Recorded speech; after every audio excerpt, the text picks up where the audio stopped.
نحمده ونصلي على رسوله الكريم اللهم صل على محمد النبي الأمي وعلى آله وأصحابه وبارك وسلم۔ عقائد اہل السنہ والجماعہ میں ہمارا آج کا مذاکرہ ہے پل صراط کے بارے میں، پل صراط اور اسی طرح حوض کوثر اور شفاعت کے بارے میں انشاءاللہ ہمارا آج کا مذاکرہ ہوگا۔ تو سب سے پہلے ہم پڑھتے ہیں پل صراط کے بارے میں۔ جہنم کے اوپر ایک پل لگایا گیا ہے جسے ہر ایک نے عبور کرنا ہے۔ وَإِن مِّنكُمْ إِلَّا وَارِدُهَا كَانَ عَلَى رَبِّكَ حَتْمًا مَّقْضِيًّا۔ سورہ مریم آیت نمبر 71 میں فرمائے۔ اور اسی طرح بخاری و مسلم، ترمذی وغیرہ کے اندر روایت موجود ہے جس میں آپ صلی اللہ علیہ وسلم نے اس پل کا ذکر کیا۔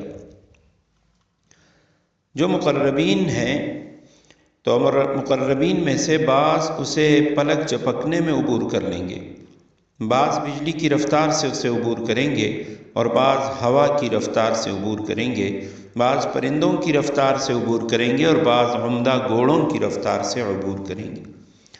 ہر ایک کی رفتار اس کے ایمان اور اعمال کے بقدر ہوگی۔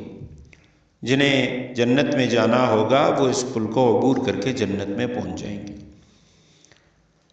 اور جہنمی لوگ پل صراط پر لگے ہوئے کانٹوں اور وہاں جو یعنی کنڈے وغیرہ ہیں تو ان کنڈوں میں پھنس کر جہنم میں جا گریں گے۔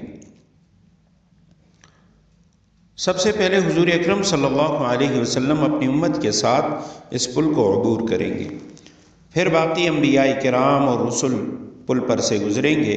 نیک لوگوں کی زبان پر یہ ورد ہوگا، اے اللہ سلامت رکھنا، اے اللہ سلامت رکھنا، یا رب سلم، یا رب سلم۔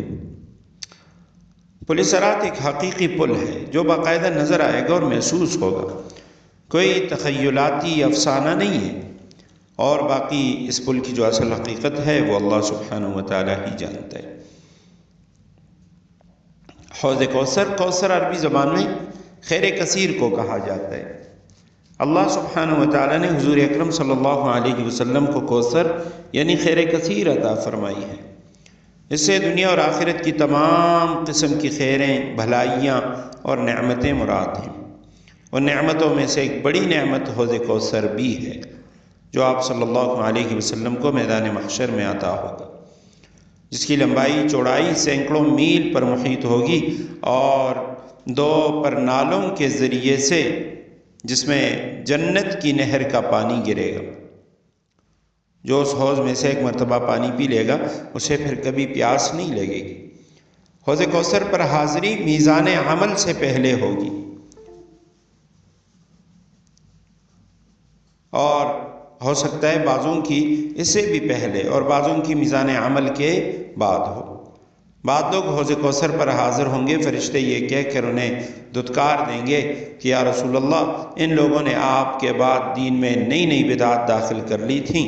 ہر نبی کو اپنی اپنی امت کے لیے حوض عطا ہوگا، مگر سب سے بڑا حوض حضور اکرم صلی اللہ علیہ وسلم کا ہوگا، اور آپ صلی اللہ علیہ وسلم کے حوض کوثر پر آنے والوں کی تعداد سب سے زیادہ ہوگی۔ شفاعت، قیامت کے دن شفاعت بھی ہوگی یعنی سفارش، لیکن شفاعت نہ تو ہر کوئی کر سکے گا اور نہ ہی ہر کسی کی ہوگی۔ خاص لوگوں کو شفاعت کی اجازت ہوگی اور خاص لوگوں کے لیے ہوگی۔ سب سے بڑی اور سب سے پہلی جو شفاعت ہوگی وہ حضور اکرم صلی اللہ علیہ وسلم کی ہوگی، جس کو شفاعت کبریٰ کہا جاتا ہے، اور اس کا ذکر ہم نے گزشتہ کل کے مذاکرے میں پڑھ بھی لیا۔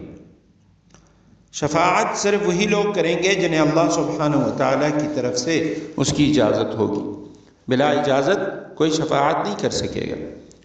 اور شفاعت کی اجازت انبیاء، علماء، شہداء، اولیاء، حفاظ، صلحاء اور فرشتے کریں گے۔ قرآن اور روزے کی سفارش کا بھی احادیث میں ذکر آتا ہے۔ اب شفاعت کی بہت ساری قسمیں ہوں گی۔ پہلی جو قسم ہے شفاعت کی وہ شفاعت کبریٰ ہے۔ سب سے پہلی شفاعت شفاعت کبریٰ جو حضور اکرم صلی اللہ علیہ وسلم میدان محشر کی سختی میں تخفیف اور حساب و کتاب شروع کروانے کے لیے فرمائیں گے، اور یہ ایسی شفاعت ہوگی جس سے کافر بھی مستفید ہوں گے۔ جب حساب و کتاب ہوگا، یعنی اس کے اندر جب حساب و کتاب شروع ہوگا، اس سے پہلے کافر بھی یہ چاہیں گے کہ اللہ سبحانہ وتعالی حساب و کتاب شروع فرما دیں۔ اور دوسری شفاعت یہ ہوگی کہ حساب و کتاب میں سہولت اور آسانی کے لیے ہوگی، کہ ان لوگوں کے حساب و کتاب میں سہولت اور آسانی کا معاملہ کیا جائے۔